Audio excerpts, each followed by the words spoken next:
Hi, நான் தான் உங்கள் Siva. Welcome to my channel. இப்போ நம்ம எங்கே வந்திருக்கோம்னா ஜமுனாமுத்தூர் சிவன் டெம்பிள் தான் வந்திருக்கோம்.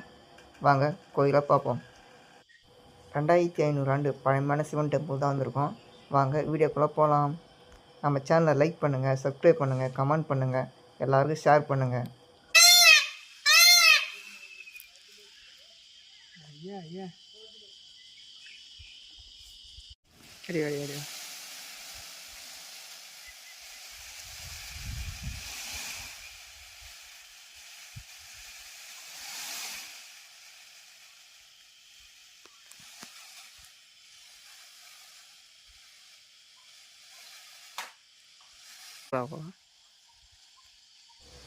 சாமியை வணங்கிட்டு பொறுமையாக சன்னதி விட்டு வெளியே நடந்து வந்தோம். மயில் உருவத்தில் சித்தர்கள் எங்களுக்கு காட்சி கொடுத்தார். சேனலை லைக் பண்ணுங்கள், சப்ஸ்கிரைப் பண்ணுங்கள், கமெண்ட் பண்ணுங்கள், ஷேர் பண்ணுங்கள்.